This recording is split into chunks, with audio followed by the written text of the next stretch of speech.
سلام، من فاطمه و اینجا چنل یوتیوب آیدا است. این اولین ویدیویی که من داخل چنل برگزار میکنم و واکنش صادقانه اینه که نمیدونم قراره چی بشه. 9 مرداد 404 ساعت 8:30 شب چند روز پیش بود که پیج اینستامون هم از 20K شدن گذشت و من هنوز به چیزی که میخواستم نرسیدم. شاید بپرسین که خب اصلا داخل این چنل قراره که ما چیا بذاریم. ببینید، از اون جایی که حالا من تقریبا حمله بر خود ستایی نباشه، بلدم همه چیزو و میخوام که واقعا از صفر حتی اگر زیر صفر هم هستین بهتون کمک بکنم که یاد بگیرید.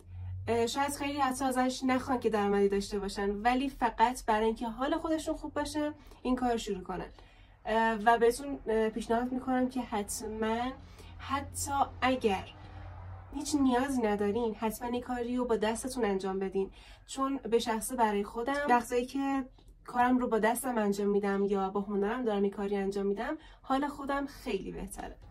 قراره که آموزش زیر 0 تا 100 شم رو داشته باشیم داخل چنل. چرا؟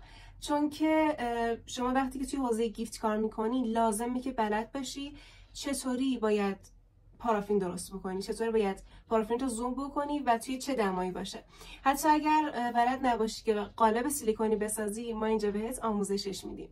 به نظرم حوزه گیفت سازی خیلی گسترده تر از شمع سازی، سنگ مصنوعی یا این چیزایی که توی این حوزه هستن و لازمه که ما همشون رو در کنار هم دیگه آموزش ببینیم. و این چنل حتی برای کسایی که توی حوزه عروسی کار میکنن هم میتونه مفید باشه، یا حتی کسایی که چند ماه بعد، چند سال بعد قراره که عروسی بکنن و نمیدونن که چی کار باید انجام بدن، یا توی آینده یا توی پروسه مراسم عروسیشون با چه چیزهایی روبرو میشن.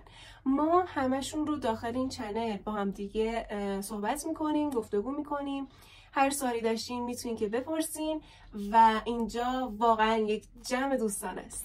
کلا عملکرد اینستا اینطوریه که تو بیشتر از یه تایمی نمیتونی ویدیوی طولانی تری بذاری، ولی یوتیوب یه ویژگی مثبتی که داره، تو میتونی که خیلی عمیق باشی توی کارت، آموزش بذاری، گپ بزنی، کلی نکات بگی، چیزایی که نباید انجام بدین و چیزایی که باید انجام بدین.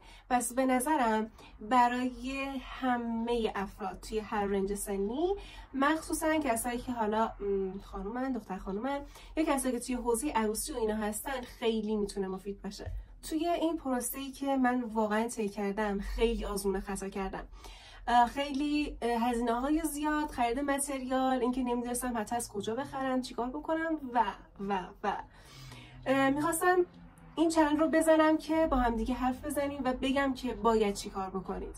حتی اگر میخوای خودت گیفتت رو درست بکنی، باید بدونی که نباید این کارها رو انجام بدی چون که باعث ضررت میشه. حتی مثلا چیزی که اینجا دم دستمه رو مثال بزنیم، مثلا تو این رو تهیه میکنی و میخری و اینجوری که خب من خیلی سود کردم چون که خودم گیفتم رو درست کردم، ولی نمیدونی که اگر این رو از من حالا تولید کننده اومدی میخریدی خیلی برات کمتر میافتاد، شاید نصف میافتاد.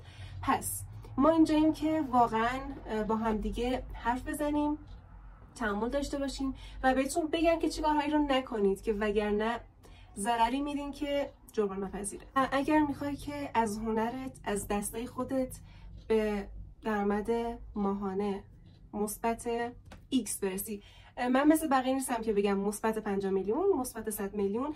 توی این کار اگه وجودت رو بذاری شاید مثبت بی‌نهایت در بیاری، یا حتی اگر هم میخوای خودت گیفت رو درست بکنی و صرفا میخوای که یه هنرمند بشی، اینجا میتونه خیلی کمکت بکنه.